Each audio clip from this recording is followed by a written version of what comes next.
Hey everyone, Ariel Adams here with the Superlative Podcast. My guest today is Carson Chan. Carson is the Watch Professor, an educator, a collector, a voice of the industry, a voice for consumers. Carson, every single time I have run into you at an event or something like that, I've enjoyed our conversations. I've been delighted to see you. How are you today? I'm good. Thank you for having me, Ariel. It's a pleasure. I've been listening. I haven't watched the podcast. I usually just listen to it. So this part's new. Just this year, we started the video part.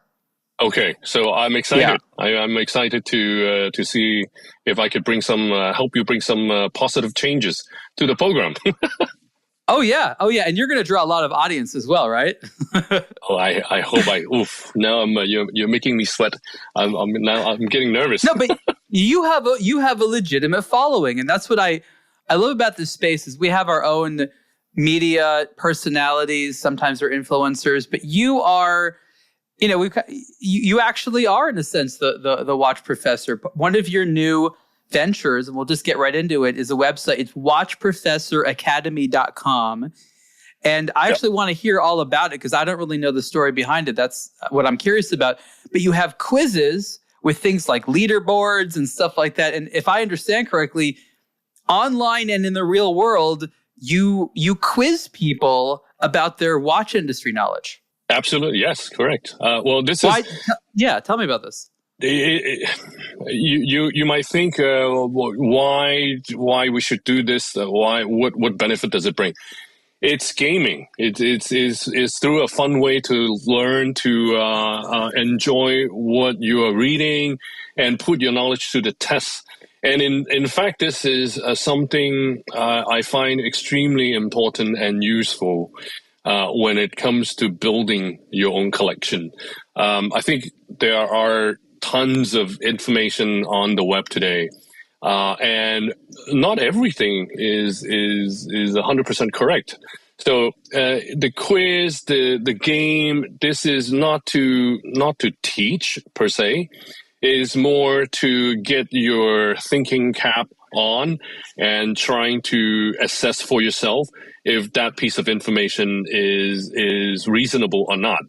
So this is something that I've created maybe actually not long ago, I would say 16 months ago. So a little bit about more than a year. But you're right, there is daily quiz, so it's completely free. It's fun. It's only 10 questions. And at the moment, it's very much focusing on identifying the watch. So once you click into it, you play it. But then at the end of the game, you learn, as I said, 10 watches. So you learn 10 watches every day. And if you play a week, you would have learned 70 watches. And if you pay a month, that's a couple hundred. I'm wondering when you get sophisticated enough to have like essay questions and complicated philosophical things. I mean, how deep are you going to go with this? So this is the online version, which has its limitation. Actually, I'm doing another one, even more limited, but very, very easy, which is on my Instagram story, which is every day. There's only 3 questions. It's also the same. It's identifying the watch. And you can click and see if you can identify the watch. At the end of it, I share the scoreboard of the online version on Instagram to give credit to those who played and who scored well. So the top 10 people will be featured on the Instagram story every day. What else can you win if you are a star at this? What are some of the perks? Currently, you win self-confidence. Okay. You win. you win a nice feeling. You need to give at least a badge or something, a graphic maybe, Well, I am planning. Well, as I said, this is only the 1 year into it. I plan on building, as you said, WatchProfessor Academy.com. The Academy bit is being done in progress at the moment.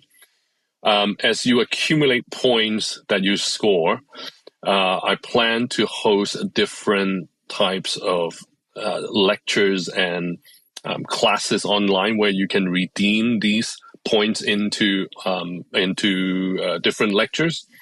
So that's the part of it. And also easier part will be merchandise, watch case, watch pouch, these kind of things. These are actually as we speak, is being done at the moment with my programmers. So part of your career history in the watch industry is being part of the FHH. And one of the initiatives of the FHH, which seems almost close to a decade ago now, maybe not that long ago, was this test. And with this test is certain types of certificates related to proficiency that I think was related to people that were supposed to go in the industry to sell or to market or something like that. Are these questions related to that, or is this an entirely different database of questions? It's completely different. It's completely unrelated. Unrelated. You're correct. The FHH certification, which is what they call, has been around for exactly a decade, which I actually started it for the FHH in Asia. It's very much geared toward the professional of the industry, people who are working on the front line, who are working as sales, as marketing personnel. They need to know certain things or certain facts. It's less directed for consumer. And this is something that I think it's different from what I'm offering. We got to talk about this because the layperson has no idea about the certification. And I remember, I'm glad I was correct, it was about a decade ago. I was brought in quite early on. They wanted me to take the exam, which I did actually at an SIHH. I actually went to the site and took it. I got a near perfect score. I think there was two things I missed because I call them translation issues because there were terms that I'd never seen in English. Like I remember one thing, the correct answer was regulation organ. And I'd never heard I've never read anyone say regulation organ before. So I was like, that can't be it. But that's what they wanted. I remember this. But for me, I didn't find it too difficult, but I'm not just anyone. But I was always curious about was the outcome of this. You said that you administered this exam for people in parts of Asia that want to take it. What was the goal behind all that? And do you believe that the certification met its goal? I think the original intent was to inject more passion into work for the industry professional. But as the test has evolved, it becomes more of a performance index than anything. It becomes more of driving the staff or the frontline salesperson to have a satisfactory score for them to continue on with their career, which is a little bit of a miss with driving the passion in someone, because that would have been a lot more. It would be a lot more in terms of longevity, right? It will carry on a lot more than trying to say, "Hey, listen, you need to pass this test." I've gotten a lot of worried email and messages and saying, "Hey, Carson, I'm in this certification tomorrow. Any pointers? What can I do to make sure? Because I have to pass this. If I don't pass this, my manager is going to be very upset with me." And I was educated in the US. It's always positive reinforcement that works, not negative. And this fell into a little bit of a negative reinforcement. Like when you are not doing well, you don't want to be out of 10 people who join the quiz, the test, the certification, you don't want to be the one who failed. But I think that becomes a little bit of issue. I think you should find a key element to push people to develop their passion instead of the goal of passing the quiz, the certification. But it wasn't like China's Gaokao, right? Am I pronouncing it correctly? The big test. Oh yeah. It's not, but then when you have, it's not, but it's when you have groups implementing the certification, it becomes a real a pressure to try to get it done. And when the pressure becomes bigger, you rarely remember. What happens is you take the quiz, you take the certification. The moment you finish, you're so relieved that you forget every single thing you've studied. Well, that's if you study wrong. I mean, you and I have gone to school enough to know that there's a right and wrong way to study. If you forget everything, you're just memorizing. That's not studying. That's not absorbing the information. I didn't study for the FHH test, and I did well. I would say if you want to do well, if you're scared out there, just read all nearly 13,000 articles on the aBlogtoWatch. If you do, there's a very small chance that you will get a bad score. So that's maybe the hard way. It takes a little bit of time. But that's just study and get to know it. And it's interesting what you say, that there's actually people that were in fear of like losing a job, because the whole idea was to open up opportunities and say, if you have a good score, you can get this job. Not if you don't have a good score, you will lose your job. Funny how that flipped. You're absolutely correct. So yeah, you said reading all the content. It's absolutely the key, which is bringing back to the passion of it. No one can force you to read everything. But when you are interested in this type of information, you will digest it effortlessly, right? So it becomes a passion, it becomes a hobby. You read it in your free time. When you have free time, you read it.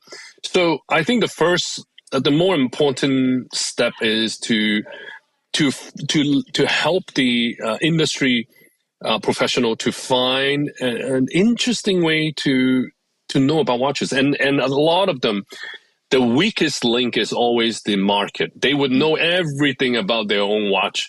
What's the retail price? When was it released? What was the power reserve? You know all that. But once you step out of it and we go, okay, what's the other brand? Can you tell me who are the other brand who makes a flyback chronograph? They're like, I only know what sort of flyback chronograph that we make, but I don't know the other brands. So this is a very, very clear example of someone who only is only doing it as a job. So I think it's important. You're right. I think it's important to arm yourself, to find passion, find fun into this topic. But again, it's a job. It's a 9-to-5 job for them. The people who work at certain watch boutiques, do you think they are a watch collector or watch pattern? Maybe one or two, but you gotta understand. Most of them, it's a 9-to-5 job. So it's not. I don't expect everyone to be passionate just because they work in the industry. Well, here's the interesting question. If it was up to you, if Carson was in charge, would everybody in the watch industry also be a watch enthusiast? And if so, would that be every single job or certain jobs where you'd have to be a watch enthusiast before you had that job?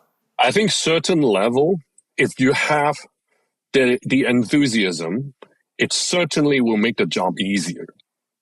Yeah. Right? Or less fearful. I pressured. I know so many.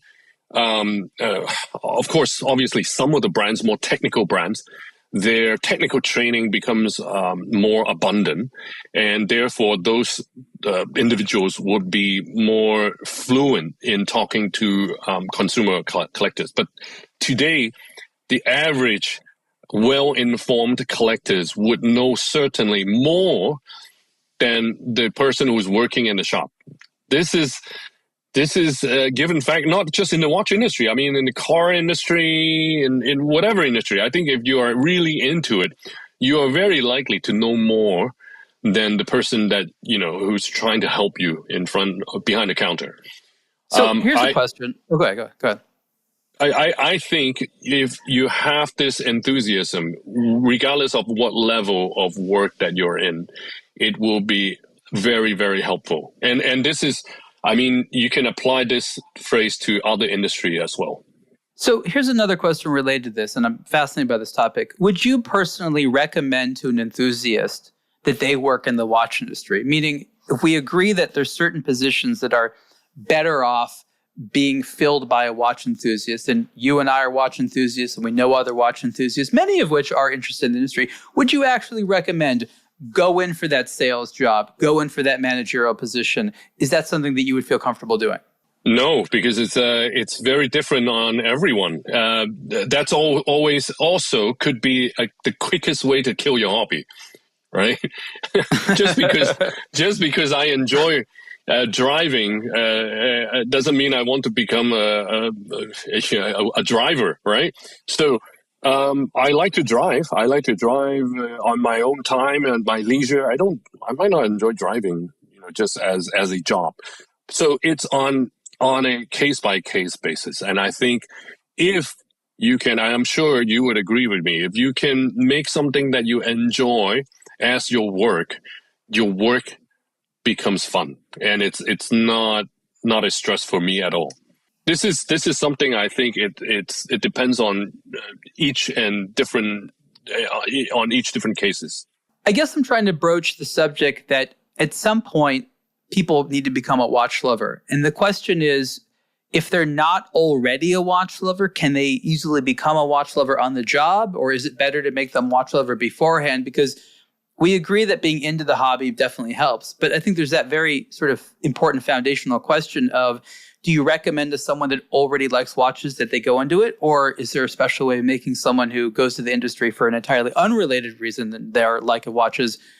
Is there an effective way of making them a watch lover? Because I think those are two different scenarios in the report. Yeah, two different approach.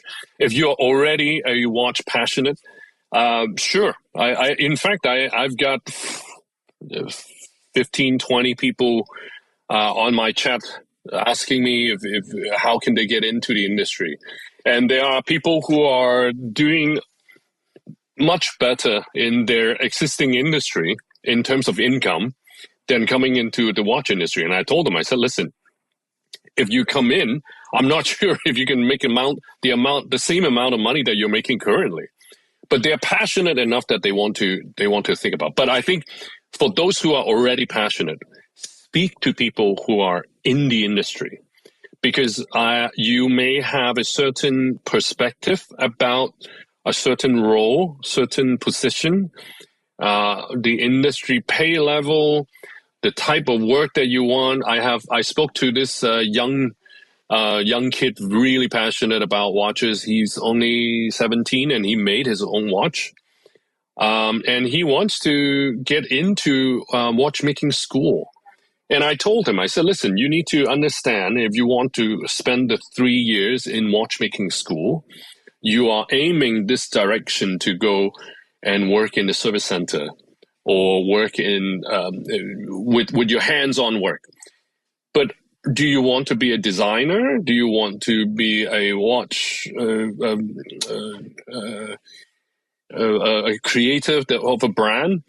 You look at Max Buzzer, he never went to a watchmaking school. You look at Richard Mille, he's not a watchmaker.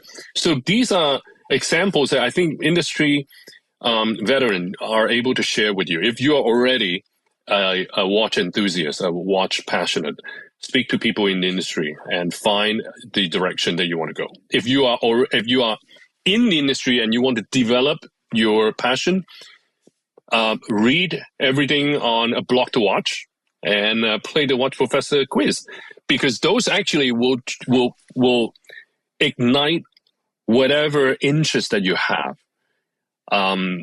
within this topic of high-end watchmaking.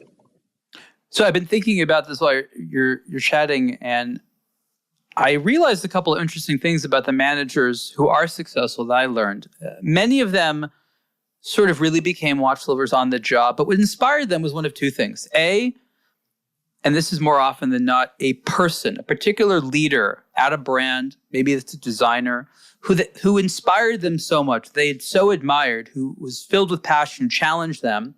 Hayek Sr. was one of these leaders who inspired a whole group of people underneath him. And those people subsequently went on to do great things, and they were all inspired by one individual that sort of showed them that this industry was interesting and different. Or alternatively, people are inspired by a brand. And it's either the brand that they work at and they learn some cool things about it and it makes them just like big fans, or they get into a brand and they end up working for another brand, but they feel, a strong connection to this one brand that they originally like. And they always want to own that brand, or they want their brand to be like that brand. Maybe it's Rolex they admire or something like that. That's often the one. And so these individuals, like I said, they became something on the job. The alternative, which is I think also interesting, is a lot of people are in this industry for many years and are not enthusiasts. So you're right, in a sense, it's almost random, or as you say, case-by-case basis, because the special chemistry required to excel is just as strange as the randomness required to enter this industry in the first place. Absolutely, I think I am a very good example. You're looking at him right there. I am one of those people that you talked about. I worked at Mille at the very, very beginning as the Asia general manager. And this was really at the start of the brand. This is 2003, end of 2003, beginning of 2004. Okay. Hong Kong is just coming out of the SARS, and we were in a really, really slow down economy. I worked at the brand and I found massive inspiration with my boss, Mille. I learned the most from him. I've been working for 30 some years now. If I have to pick the best leader, he is at the very top. He's the best leader. He's the perfect example for a good leader. He's always inspiring, caring, always find the time to speak to everyone in the company. And as I said, he's not a watchmaker. He's not, you rarely find him talking very complicated issues about the watch mechanics, but he's a master marketer. And I've learned a tremendous amount of knowledge and insight from the years that I've worked for him. And that actually, although I did not start my passion with Mille, but the moment that I spent with him absolutely raised it to a whole new level for me. I agree. I've spent a lot of time, not as much with him, and I find him to be a very interesting, personable person. He seems very genuine and interested in the stuff he likes, and he's the best ambassador of his brand that you could hope for. But in terms of leaders and things like that, that's what makes the industry go around. What do you think was important about his own formation story that maybe needs to happen more often? Because I think that the industry today, definitely not a copycat of the brand, but it needs more individuals like Richard. How can the industry attract them? Well, first of all, I think 2003, well, he started in 2000, right? And that's 24 years ago. My goodness. Well, year 2000 always sounds like a very recent recent era to me, but now looking back, it's already 20 some years. Oh my goodness. I know, right? It changed a lot already. He probably was one of the first independent watchmaker brand, right? Of course, we can go Frank Mille, we can even go Roger Dubuis. These are also independent watchmaker, but for him, he opened the door for many of the independent brands today. I think Max would agree, MB&F would agree that Richard Mille opened the door for many of these brands, Uwerk, these. Now, today, I think it's very, very different. In year 2000, and I say this in many different interviews or podcasts already, if you look at a watch from the 70s, 80s, even 90s, the first and foremost important character or the thing that you look at is the accuracy or the functionality of it. Because back in the days, you need that functionality. You buy a watch because you need it. But 2024, I just got myself a new Timex. honestly, Congratulations I don't care. on your new acquisition. Thank you. Honestly, I don't care about its accuracy. Of course, I think the watch should do what it is designed to do, is to keep time. Okay. But that is no longer the top priority for me, because I enjoy a watch because whether it is the history of it, the product design behind it, the story behind the brand, whatever reason that you have, that's up to you. But I think most of us would agree. I hope everybody would agree.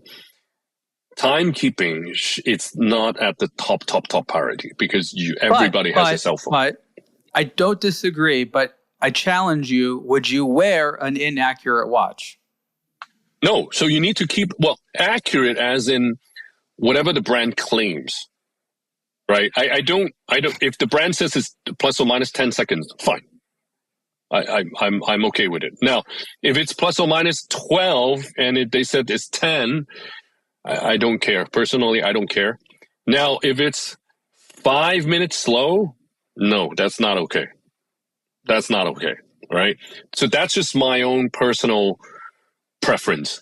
But I think a lot of people now today, when you're buying a watch, this accuracy requirement has changed. This type of requirement has changed. At least for me, it has changed. I'm more concerned about what is the message of the watch that is bringing us, and this is why I think vintage watches has such attractiveness to it. Because when you buy a watch from the 70s, if it's a diving watch from the 70s, you can imagine, if it's not waterproof to what it says on the dial, my goodness, the guy who wears it might die. So that's why I find it very, very charismatic in terms of vintage watches, especially tool watches. But today, I think the market has changed, and this brings back to the characters, the managers who are driving the brands behind and bringing all these products together. I think it's important for them to be able to differentiate and understand where this attraction, where the passion, where the important elements falls into. I don't know if that makes sense to you.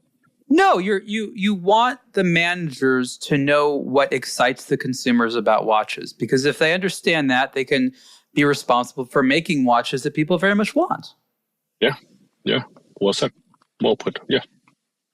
It's a huge challenge, and I think that today, you see, again, back in the 70s, or we'll say the 60s, what was driving product development was, let's make our watches more accurate. Let's make them, not break as often. Let's make them more durable or something like that. There was some type of market need. The market was saying, hey, consumers want this, guys. Try to do that. Nowadays, when you're a watch brand, even though you're making a very similar product, the market wants people, people want to feel good about themselves when they buy it, or they want to feel like it's $5,000 worth of watch, or these days $15,000 worth of watch, or that's going to make my friend jealous, right? It's a lot of very different things. Or like, I want to feel like a superhero today. This needs to make me feel that way. It's more complicated than needs to keep human alive when underwater. But it is similar. You have to build a tool for a special purpose to do something.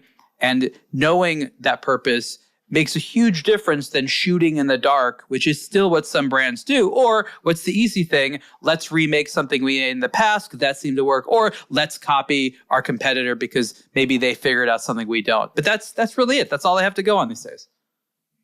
And don't forget, one of the very important one is that, I bought this watch for 5,000. Now it's sold at auctions for 9,000. That's also a very, very enticing quality for recent watch collectors who are starting to collect watches. We know that's not sustainable. We know that's a bit silly. I mean, let's be honest. That's not... Well, I hope everybody knows that. I hope everybody knows that, because you have, especially because of COVID, lots of new collectors coming into watch collecting. Why was the past 4 years so difficult to get watches? It's not because some people told me that because the factories were shut down, they couldn't produce as many. Yes, beginning. A little bit, but it wasn't. I don't think it was because. I think it's more important that you have suddenly a lot more people more interested in the watches than before, and suddenly this change of demand is not. They can't cope with it, and that's why suddenly you have watches that wait, what? I can't get this model. And a lot of people who started with watch collecting starting at year 2020 may not know this. So it is important to let them know a watch is a consumer product. It's kind of like going into a fashion store to buy a jacket. You don't expect to buy a jacket and the value of the jacket to retain. Of course, in some cases it would. You don't sell all your wardrobe for a profit, Carson? Come on. I can't even sell it. Not to say profit. I can't even sell it, right? But it's important to understand that. And I find a lot of consumers today, the key, at least some of them, the key deciding factor is how much money can I get back after I've owned this watch? So I want to comment on this. I totally agree with you. I talked about the silliness of this investing mentality from the beginning. But one of the interesting things I guess it's almost a confirmation, even though I was guessing it was part of it. Many retailers I've spoken to over the last 2 months, maybe this has been a similar experience for you, have specifically pointed to cryptocurrency investors as being responsible for a huge amount of the watch buying, which is sad, but also kind of interesting. Here's these people around the world, these armchair investors who, in this completely unregulated environment, buy these things, these unique digital assets that otherwise do nothing.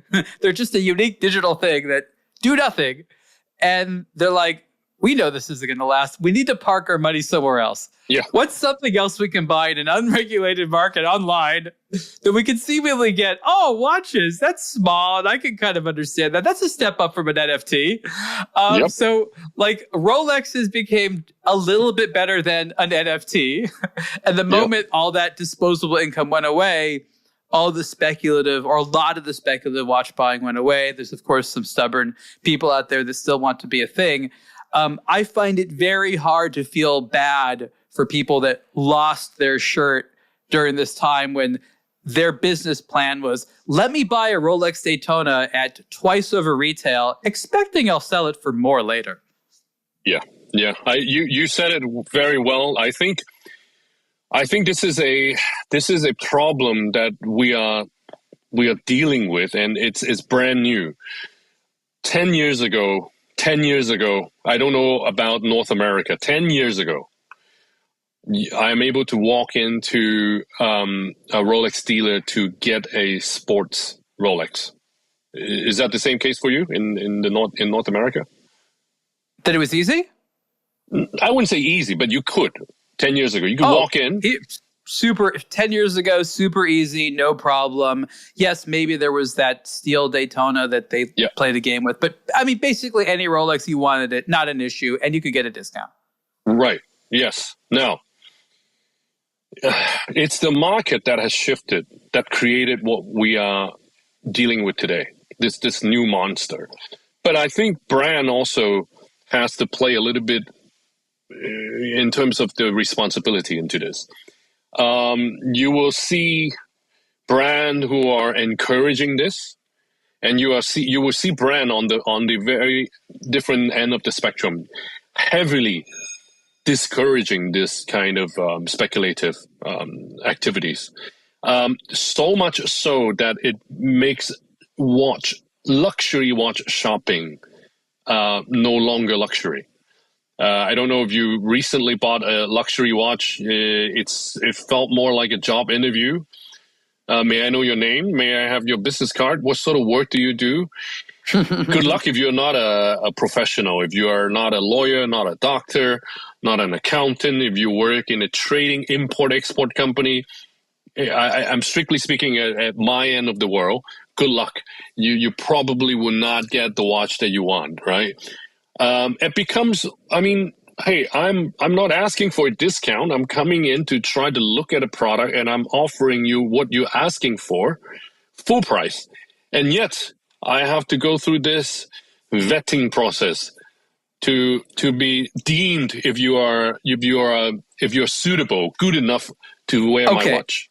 Listen, first of all, thanks for sharing that. And to anyone who's been through that process, I am sorry. I've definitely heard those stories as well.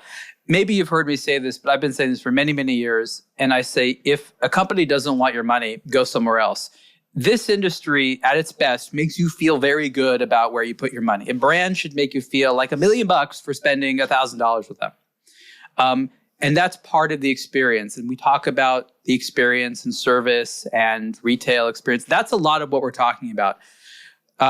People who feel like they have to jump through hoops to get a watch feel like the upside needs to be later, right? If the upside isn't sitting right there, buying it, wearing it, it's reselling it or something like that, that's a problem. If you leave people with no upside after they purchase the watch, they're never going to become hobbyists because the hobby doesn't make you feel good. This hobby isn't hobby when it makes you feel good. It makes you feel good for discovering that watch, buying that watch, hunting for that watch, and ideally, of course, wearing that watch. If the part that makes you feel good is selling the watch, that's a different hobby. And for several years, I have attempted to differentiate and pull apart the hobby of being a watch enthusiast and being an investor who buys things to resell it. And I don't like, as a collector, I honestly see it as a bit of an invasion. I guess they don't see it that way, but an intrusion into my hobby, which has done nothing positive for me except make the same exact thing I already like more expensive. And nobody seems to win except the people whose hobby it is to flip things. I don't like that their hobby came and invaded and infected mine. And I think a lot of other people, probably yourself, feel very much the same way. Absolutely. I think it's not a good thing in long term. But having said what I said about the shopping experience, at the current, we're now in May 2024. At the current trajectory, I foresee some kind of sizable adjustment coming before the end of the year. In what way? Think in terms of availability, in terms of scarcity of the watches. Can you get it? Do you still have to jump through hoops to get it?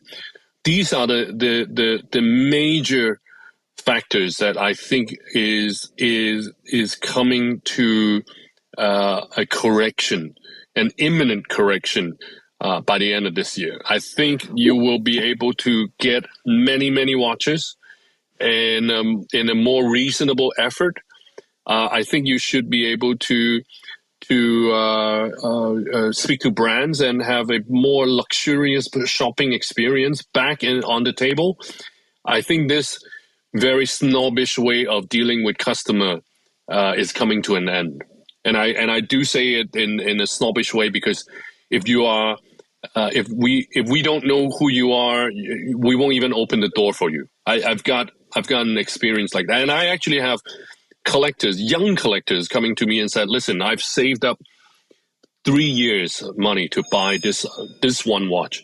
I went in and they painted me a roadmap to say, listen, you need to buy all this to get to this."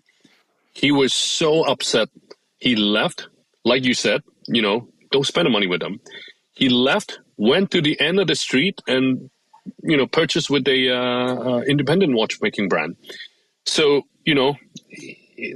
to me, it's absolutely fine. I think buy something that is interesting to you and that is worthy to you, and not just to invest and blindly invest in something that just because your friend thinks it's cool. And this is why it's important to build up your own knowledge and your educational base. Well, the funny thing is, these days, the job that you and I have both done in our own ways, which is to educate people, is actually quite different than it was a while ago. And maybe we have to update some of our notions of it. Like telling people to avoid what we just talked about is something that's actually probably more important to educate them on than what brands to look at, right? Or what like complications to get excited about. But like what brand to avoid because they make you feel terrible, or how to know when a brand values you. You know what I mean? Because this is the thing. And what I've realized is that most consumers are not like you and me that are just, so technically, proficient. We understand the nuances between these things.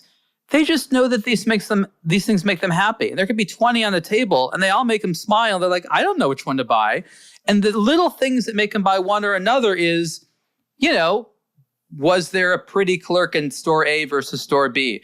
Does the brand name remind them of something? Is it a color? Is it, did someone on TV they like, or a movie wear? Like a very small thing in an ocean of otherwise very, very good options. And I feel that the best thing we can do is say, go with your heart and your own experience. Don't read someone's top 10 list. Oh, I'm so sorry. I really hate top 10 list. Awful. We do it only for shows because we've been forced to, like the top 10 of Basel World or something like that. Obviously, Watches and Wonders. But that's it. Other than that, I refuse to do that. But in here in Asia, for the non-collector, they would walk into a shop obsessed with lists, and they go, I know. And the shop sales would show them a watch, and they go, "Oh, I've never heard of this watch. Is this one of the top 10 brand?" And they said, "Oh," and I am next to it. I'm like, "Which top 10? Like top 10 of what? Production number? According to who? Yeah, exactly. So this top 10 has to stop now. Top 10." You can do a top 10, let's say only watch top 10 from pricing, right? Price realized, top 10 2024. Yes, you can do that. You can even do top 10 production number. Sure, you can do that. Don't confuse people. Let's just avoid the list altogether. Good. I agree to that. Yes, we should agree to it. But we should, I think, so that the more important bit coming back is to arm yourself. You like, okay, I like to use wine. If you like to enjoy wine, do you drink wine? I'm not much of a drinker, but I like the taste of a good wine. I know what's required to make it. Okay, so if for those who are listening or watching, if you enjoy wine, you will understand what I'm saying. If you've never tasted a horrible wine and you just start at the very top of the food chain, of the wine chain. You don't know that it's good. You don't know how good it is, right? So I think part of the fun is to climb through this ladder. And for me, I drink wine sometime, not heavily, responsibly. And I like to find a bottle of $50 wine that tastes like $400. That's the fun part for me, right? Maybe there's a downside. Well, if it's $50 and it tastes like $400, why would people buy the $400? Because you need to drink it as soon as you open it. You can't let it breathe for too long, or you have to breathe it for 3 hours before you drink it. Different reasons. And this makes wine sharing more fun. Watches is exactly the same. You need to have tried it. You need to understand it.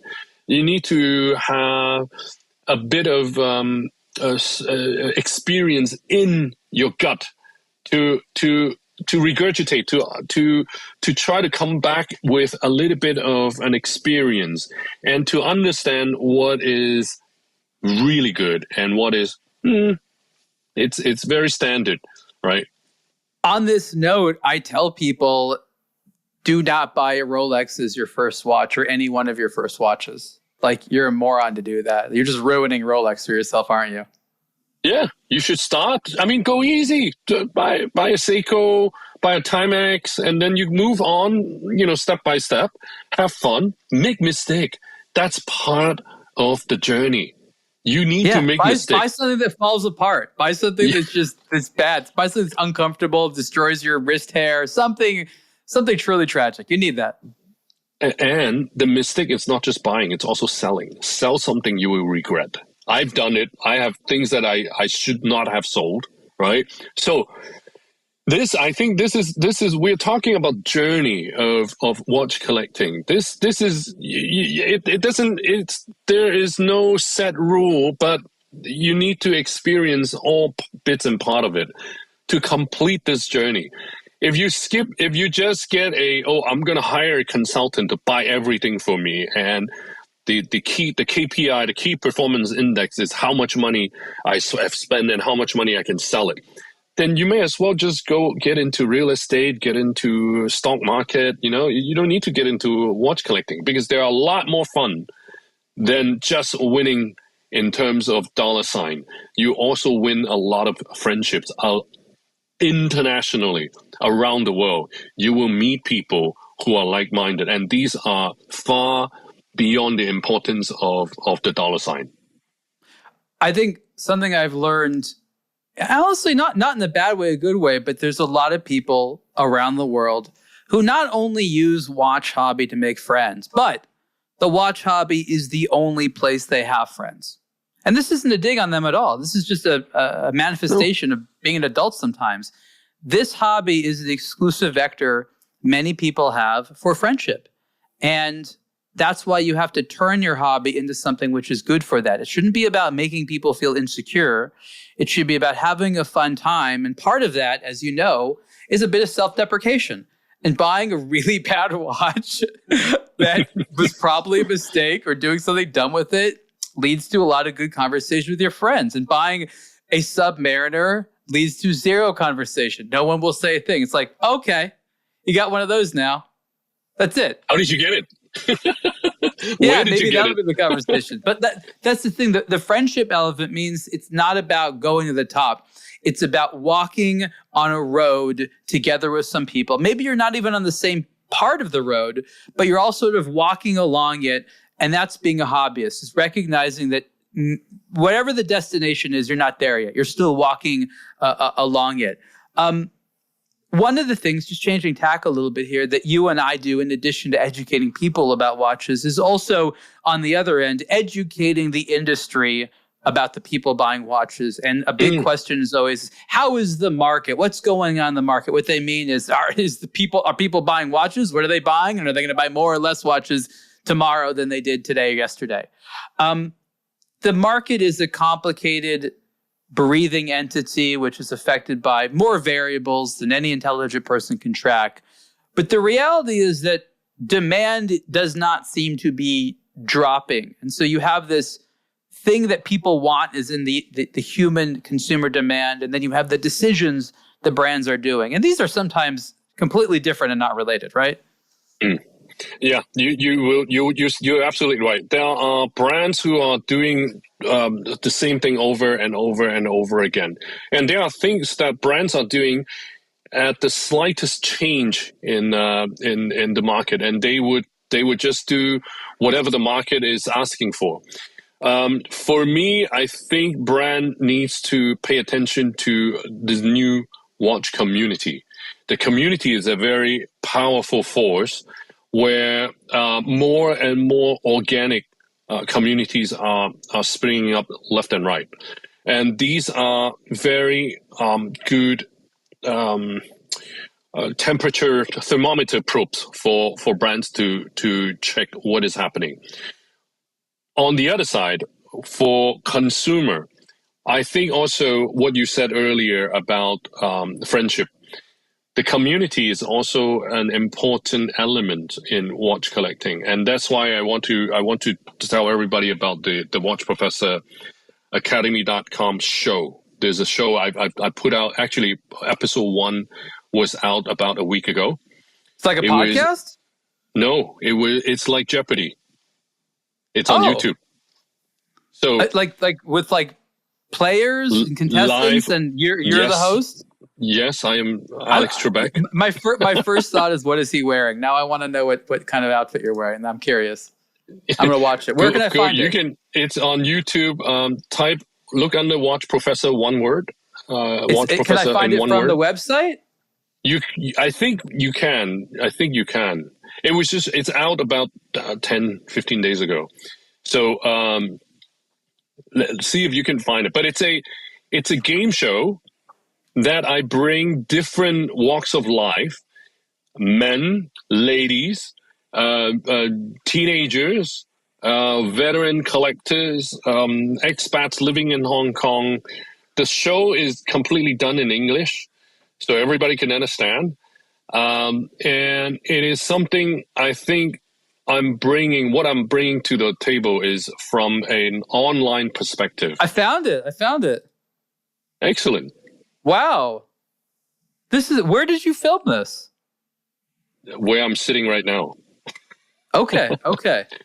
in my studio. Now, you got the helmets and everything. Yeah, that's my studio. What should I say? I have a vision of this. I want to bring this to an international platform. I don't want this to just be Hong Kong. Next stop might be Singapore, might be Tokyo, might be Los Angeles. You got on-screen graphics and everything. Yes. I mean, it's serious. It's serious things it's serious production. It took me a long time to get this done. So the winner got to keep his or her job, but the losers all got fired. Is that it? The winners, so 4 players, each episode, the top 2 advances. Oh, to it's the like a next ladder round. system. Yeah. So I've gotten down to the top 4 players of Hong Kong, and I'm calling them Team Hong Kong. I have not determined which one is between the 4 of them. I have not determined 1, 2, 3, 4. But I know the final 4 already, and I want to find 4 in LA, 4 in New York, 4 in Singapore, 4 in London, and then I want to do a World Cup at the end of maybe every 2-3 years. I have to be there as media to help announce this. You have to help me be part of this. I mean, how could I not find this fun? Watch it, because you will see. I put a lot of effort into creating the questions, because it's not all geeky, not all about watchmaking technique. It's some of them. It's about knowledge in the industry. Who was the first actor who won which watch in which movie? These are some hard questions. It's a mix, but there's some hard questions. What year did Patek Philippe set up the PP seal? That's a hard one, let alone even anybody knowing what that is. Oh, well, there you go. So if you watch it, there are little snippets of educational things. So it's 20 minutes, but it's very enjoyable. It's very fun that you will learn something. It might not be new to everyone, and it might not be news to everyone, but there are some elements I think you will find interesting. And I think the interaction between the players are fun to watch. So I hope this game show will take off as I imagine it. I support this. So if you're listening, again, it's the WatchProfessor, that's one word, Academy quiz show. Episode 1 is now up by the time you see this. Maybe there'll be more episodes up, but this is one of the things from Carson the WatchProfessor. So let's go back, because we only have a few more minutes here, and I want to talk about your overall goals with education. I think that there's a important story, or at least agenda, a goal that you have. What is the problem? Explain it, and then why do you think that what you're attempting to do is a solution to it? I want the hobby. I want watches to be a fun and enjoyable hobby for everyone. At the moment, especially in Asia, it is more of an investment than a hobby. There's nothing wrong with it. There's absolutely nothing wrong with it. If you look at art collecting, it's very, very similar to watches at the moment. A lot of art collectors don't really see their art. Banks will invest in art and they don't see it. They just keep it in the storage, and they would come up with a portfolio and sell you this portfolio for a product, for a profit.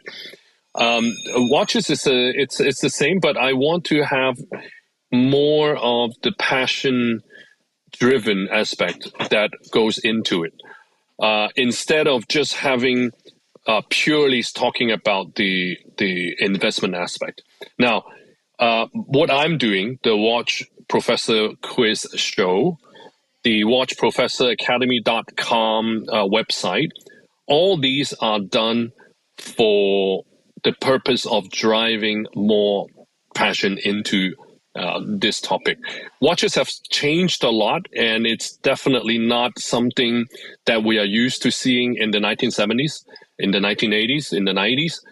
It's changed, so we also need to change. And I think the industry with this different types of information flowing on the market, I think I can give a very unique perspective in watch collecting for the general consumer, the collectors. One of the things that I've recognized is the importance of countering what I'll call misinformation. In this context, I think it's a little bit what we talked about before, the top 10 list, the people that are purporting you to say these are the watches you need for a good starter collection or some nonsense like that. And what my team has told me is, Ariel, there's all these people out there that are hearing bad information. Maybe you should go and correct it. Meaning I never said anything incorrect to begin with, but now part of my job is to correct or clarify or offer a different perspective on a bunch of education out there that is teaching people bad habits or habits that are bad, such as expect a return on a watch if you're going to sell it, and just a lot of notions that are false, or buy all these watches and you'll be happy. Well, no, the only watches that make you happy, as we talked about, ones you like. So to buy a watch that made someone else happy for some other reason isn't going to make you happy. So that's what I've seen as a huge part of our educational obligation or responsibility to the community, is to not only tell them about what we like, but also help correct information out there that maybe less scrupulous educators, we'll call them that, have given them. And sometimes those are influencers, sometimes the brands, sometimes the retailers. But if you are a new watch enthusiast, or even a relatively educated one, there's a lot of information, especially online and social media, that will lead you astray. And you're better off not seeing it to begin with, or at least given some tools to understand it maybe in context or to be able to see through it. Yes. So in that case, I think it is not an easy job to correct people. It is not an easy job to try to rectify what information that you deemed wrong, because no matter how right you are, there will always be different opinions. Right or wrong, it could be interpreted in a very different way. For me, it's more important to build a foundation of knowledge that is based on facts and unbiased and non-commercial, and non-commercially driven. When a brand tells you we can potentially be the best of whatever, that is a commercially driven statement. It is written by marketers, marketing department, and it's not something that you should consider facts. Facts is history. Facts is something that doesn't change as time goes on. So these are important things that you should build up. So on my website, on your website, I think these are good foundation and good information resource for the new collectors to get into it. But important things is understand how. I mean, if you were to buy a supercar, I think the basic thing you should know is the difference between a turbocharge and a supercharge, right? It's a basic thing. If you're about to spend $500,000 on a car, I think you need to have this kind of knowledge. So watches as well. Why is an automatic watch different than a manual one? Now, even in just the automatic, what are the differences in an automatic? And a watch doesn't have to be a super complicated watch to be an interesting watch. 3 hands watch. The Philippe Dufour Simplicity is 3 hands. Why is it interesting? Why do they sell for $400-$500? It has no complications. It's just hour, minute, and seconds. There are reasons to it. It's the workmanship, the craftsmanship. But those are different areas in learning about watches. And I have to say, let me just finish this up. Watch collecting is like art collecting. You have people who like photography. Some people who like contemporary art. Someone likes Chinese ink calligraphy.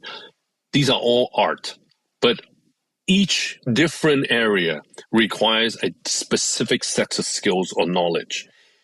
Vintage Rolex. I mean, I'm an expert in many things, but I'm not an expert in vintage Rolex. Like I know nothing. It's a whole other world. A whole different world. So you need to start off with general knowledge. Then you can rise up and go, okay, well, I like vintage watches, and then I like vintage Rolex. Go into that way, step by step, and not just jump right into whatever. Right. So this is the recommendation that I would give to the audience who are listening or watching. Find a good and reliable source, information. Always find facts. You have to educate it. You have to educate yourself. You cannot rely on a single source of information and just simply use that. And I think that also takes the fun away. Final question, Carson, and this sort of, I think, ties it all together. What do you think is a good strategy when trying to get someone who is attracted to watches in the first place because of, we'll say, the investment potential, but now you want to say, no, it's actually better to like this as a hobby? How do you take that interest and how do you shift it into what we consider a more appropriate direction, which is a love of the product and of the thing versus it as being something to resell? Is it a possible way of doing that? What would be your strategy? I wouldn't rule out one or the other. I think two has to go hand in hand. I just need to prioritize it. I just need to make sure that, yes, sometimes you might be able to make monetary gain in selling a particular piece, but it's not always the given. It's more important to understand the history, the story, the design, the complication, the functions, everything behind a watch. You can never escape the fact that people would think about the residual value of a watch, even though if you don't sell it, right? The social media today is bombarded by this information, the auction results, Sylvester Stallone result, the Only Watch result. all these. You cannot avoid it. So instead I avoid it. I don't know those results. I don't see any of it. I delete those emails. I don't read that. I agree with you. That should be easily avoided. But me, as being professional and media in this space, I actually avoid it. Wow. Okay. I have no idea. I know try. the sales happen. I know they were going on, but the emails and stuff like that, or the things on social media, I either don't follow that, I don't look at it. I give it zero attention, and I don't feel like I'm missing a thing. So I agree with you, but I found a strategy to actually do it. Actually, sure. I mean, if you're able to skip and not pay attention to it, I couldn't. I mean, the moment I turn on my Instagram, it pops up and start playing, and it's kind of force feeding me this info. But I think for those who are who are just starting out, don't worry too much about the residual value, because I worked before I joined the FHH, and after I joined the Richard Mille, I was running Bonham's Auction for 14 years. So I was the CEO and managing director for Bonham's Auctions in Asia. So I see this every day. People who buy a painting regret buying this painting and not appreciating the painting and kept it in the storage, and then 10 years down the road, they sold it at the price that they bought, but they'd never gotten enjoyment out of it. Versus the other collector who bought a painting, but enjoy every bit of it, every day of it for 10 years, and 10 years later he sold it for $20,000 less. Did he lose money? Yes, but he didn't lose in terms of his time. The painting saw his family, all the children grow up, and everything, and it becomes an important piece of art in his family, and it went on to his daughter's wedding and followed them to the next generation. I guess what I say to people is that there is value in investing in yourself. Absolutely. Invest in yourself. Invest in yourself, everyone. Carson, we're out of time. This has been the Superlative Podcast interview with Carson Chan. Go to WatchProfessorAcademy.com, or, as I said, find him on YouTube. Carson, thank you so much. Thank you, Ariel.